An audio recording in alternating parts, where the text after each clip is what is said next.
இதுவரைக்கும் தமிழ்நாட்டு வரலாற்றிலேயே தளபதி ஸ்டாலின் அவர்கள் தான் இந்த 73 லட்சம் பேருக்கு பட்டா வழங்கியிருக்காங்க. 73 லட்சம்னாரு. இதுவரையும் தமிழ்நாடு சரித்திரத்தில் 73 லட்சம் பேர்கள் பட்டா இல்லை என்பதே இல்லை. முதல்ல தெரிஞ்சுக்கணும். ஏன் திருவெரும்பூர் தொகுதியில பட்டா கொடுத்து இடத்த காணோம். இப்போ எந்த இடமுமே இல்ல. கலெக்டருக்கு தெரியும். ஐயா இன்ஸ்பெக்டர் ஐயா, என் கிணற காணாங்க. கிணத்த காணாமா?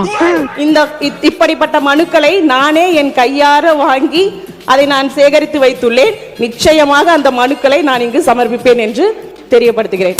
எல்லாமே போலி பட்டாவை கொடுத்து எலெக்ஷனுக்காக ஓட்டுக்காக போலி பட்டா கொடுத்து இடமே இல்ல. பாய்ஸ் நல்ல ஆக்ஷன் பிளாக் மாட்டிருது. ஃபுல் என்ஜாய்மெண்ட் தான். வாங்கடா. கேட்ட பையன் சார் இந்த பால்சாமி. 2027ஆம் ஆண்டுக்கான திருத்திய நிதிநிலை அறிக்கை மற்றும் 2026-27ஆம் ஆண்டுக்கான வேளாண்மை திருத்திய நிதிநிலை அறிக்கை ஆகியவற்றின் மீது பொது விவாதம். எல்லோரும் தயாராக இருக்கிறீர்களா? திரு ஓ பன்னீர்செல்வம் அவர்கள். இன்னைக்கு முன்னாள் முதலமைச்சர் ஓ பன்னீர்செல்வம் எந்திரிச்சு மக்களை ஏமாற்றும் அரசாக இந்த அரசு இருக்கு. மாண்புமிகு பேரவைத் தலைவர்களே, நல்லதும் மாற்றம்தான், கெட்டதும் மாற்றம்தான். எதிர்பார்த்து வாக்களித்த தமிழ்நாட்டு மக்களுக்கு மக்களை ஏமாற்றும் அரசு இந்த அரசு அப்படின்ற ஒரு குற்றச்சாட்டை பதிவு பண்ணியிருக்காரு. கிடைத்துள்ளதோ பெருத்த ஏமாற்றம் தான். ஆடு அதுவே அருவால வாயில கவிட்டு வந்து என்ன வெட்டுன்னு குனிதடா. ஒரு அரசு தேர்தல் நேரத்தில் அறிவிக்கின்ற திட்டங்கள் அனைத்தும் 5 ஆண்டு இறுதி வரையிலும் அதற்காக என்னென்ன திட்டங்களை நாம் நிறைவேற்ற வேண்டுமோ அதை நிறைவேற்றுவோம். நீங்கள் சொல்வதைப் போல 3 மாத காலத்தில் ஒரு சரித்திரம் படைக்க இயலாது. நீங்கள் அப்படி சரித்திரம் படைத்தால் நீங்கள் சொல்லுங்கள்.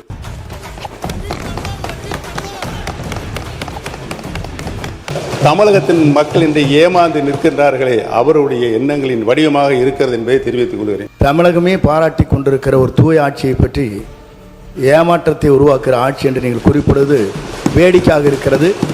நீங்கள் இடம் மாறி இருக்கிறீர்கள், பரவாயில்லை. அதற்காக இவ்வளவு துதிபாட வேண்டிய அவசியம் இல்லை.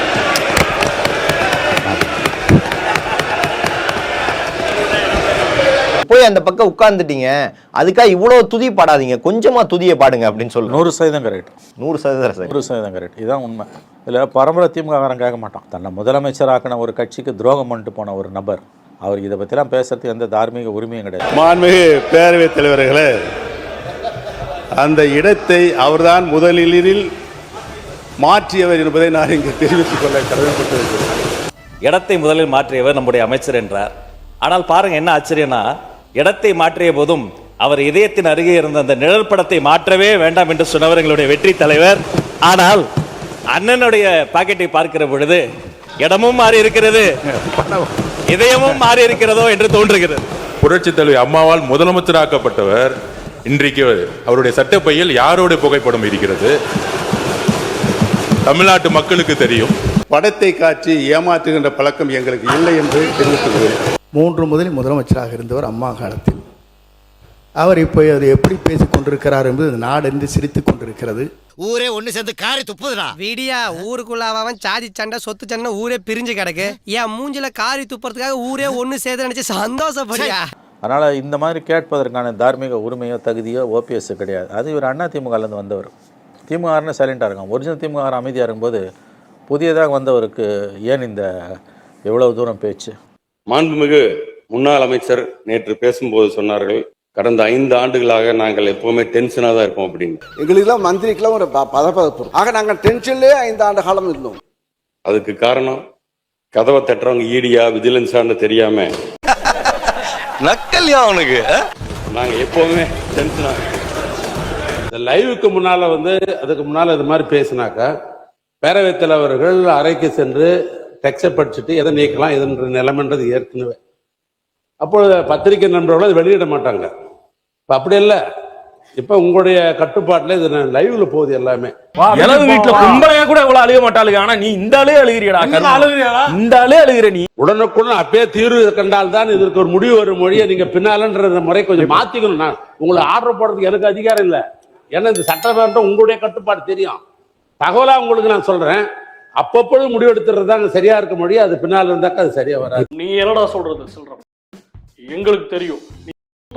நேற்று மற்றொரு முன்னாள் அமைச்சர் பேசும்போது சொன்னார், எங்கள் முன்னாள் முதல்வர் எங்கும் இருக்கிறார், எல்லா திட்டங்களும் இருக்கிறார்.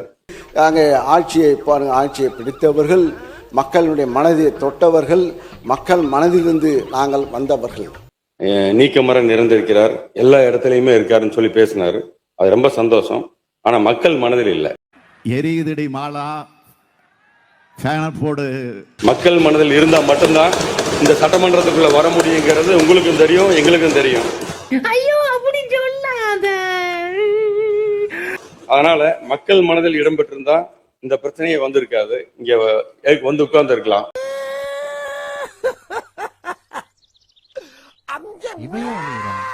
கடந்த கால ஆட்சியினுடைய முதல்வர் மக்கள் மனதிலே இல்லை என்றெல்லாம் சொன்னார்.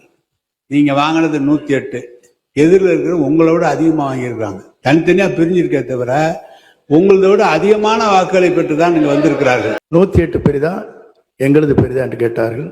சின்ன குழந்தையை கேட்டால் கூட 108 தான் பெரிதுன்னு சொல்லுவாங்க. 97 பேர்களை வைத்துக் கொண்டு ஒரு ஆட்சி நடத்தியவர் நீங்கள் என்பதை மறந்துவிடக்கூடாது. மேலும் எந்த ஒரு தொகுதியின் எந்த மூலைக்கு சென்றாலும் இலவச பட்டா மற்றும் இலவச இடம் கேட்டு இன்னும் இருக்கிறார்கள். எத்தனை ஆண்டுகளாக இந்த பிரச்சனை இருக்குது என்றால் 40 ஆண்டுகளாக இருக்குது. 40 ஆண்டு காலம் நாங்கள் இருக்கோம், இந்த இடத்துல குடிசை போட்டிருக்கோம், எங்களுக்கு வீடு இல்லை, சொந்தமா இடம் இல்லை அப்படிங்கிறாங்க. எம்எல்ஏ எந்திரிச்சு சண்டை போடுறாரு சார். திருவரம்பூர் எம்எல்ஏ எந்திரிச்சு KK சண்டை போடுறாரு. எங்க தொகுதியில யாரு எல்லார்ட்டையும் பட்டா இருக்கு, இடம் எங்க அப்படின்னு கேக்குறாரு சார். ஏன் திருவரம்பூர் தொகுதியில பட்டா கொடுத்து இடத்த காணோம். எந்த இடமுமே இல்ல, கலெக்டருக்கு தெரியும். ஐயா இன்ஸ்பெக்டர் ஐயா, என் கிணற காணாங்க. கிணத்த காணாமா? இப்படிப்பட்ட மனுக்களை நானே என் கையார வாங்கி அதை நான் சேகரித்து வைத்துள்ளேன். நிச்சயமாக அந்த மனுக்களை நான் இங்கு சமர்ப்பிப்பேன் என்று தெரியப்படுத்துகிறேன். இதுவரைக்கும் தமிழ்நாட்டு வரலாற்றிலேயே தளபதி ஸ்டாலின் அவர்கள் தான் இந்த 73 லட்சம் பேருக்கு பட்டா வழங்கியிருக்காங்க.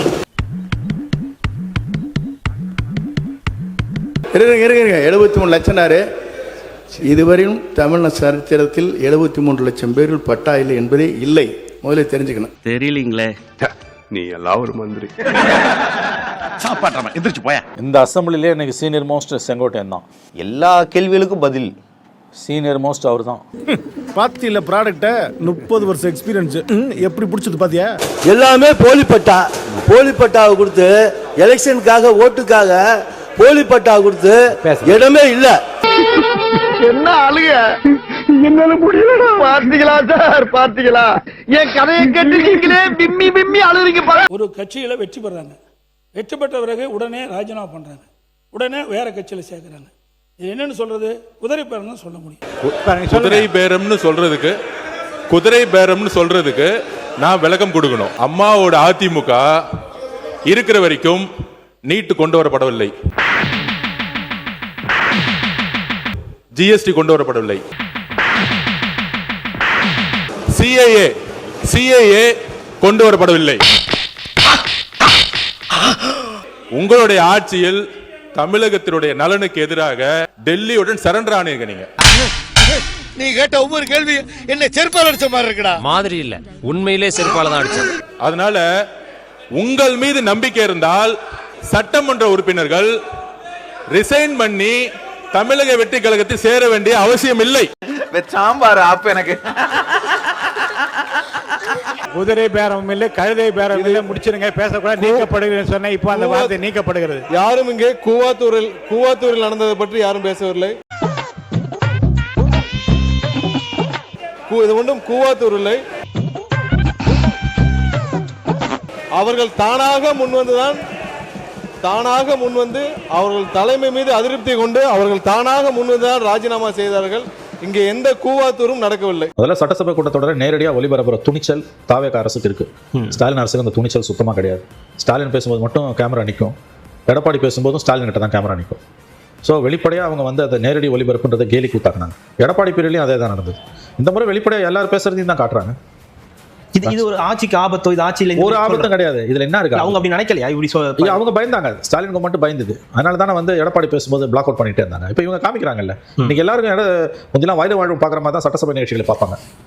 வயசானவங்க, நீரிழிவு நோயாளிகள், ரத்த கொதிப்புள்ளவர்கள், பொழுது போகாதவங்க உட்காந்து பார்ப்பாங்க. இன்னைக்கு வந்து இளையவர்கள் யங் ஜெனரேஷன் அசம்பிளியில் என்ன நடக்குதுன்னு தெரிஞ்சுக்கணும்னு உண்மையிலே மகிழ்ச்சியாக இருக்குது. முன்னுதாரணமாக தம்பி இருக்காரு. அதான் மகிழ்ச்சியாக இருக்குது. ஏன்னா அவங்களுக்கு அதை விஜய் அதை கொண்டு வந்திருக்காரு. அது உண்மையிலே பாராட்ட வேண்டிய ஒரு விஷயம். நேரடி ஒளிபரப்பு பார்லிமெண்ட்டில் பண்ணாங்க. மன்மோகன் சிங் ஆட்சி காலத்தில் 14 வருஷம் நடந்தது. மோடி வந்தோன்னா அதை சீர்குலைச்சு சின்ன பின்னமாக்கினாங்க. ஸ்டாலின் கவர்மெண்ட்டில் அதே மாதிரி அதை சதைச்சாங்க. ஸ்டாலின் பேசும்போது மட்டும்தான் கேமரா இருக்கும். அரசை விமர்சிச்சு அவன் பேசினாலும் கேமரா ஸ்டாலின் கிட்ட தான் இருக்கும், இல்லை திமுக கிட்ட இருக்கும். இன்றைக்கி அப்படி இல்லையா, முழுதும் ஒளிபரப்புறாங்கல்ல. இன்றைக்கி வரைக்கும் நாளைக்கு என்ன ஆகும் தெரியாது. இந்த நிமிஷம் வரைக்கும் பார்க்கும்போது அது ரொம்ப மகிழ்ச்சிக்குரியதாக இருக்குது. உண்மையான ஜனநாயகம் இது.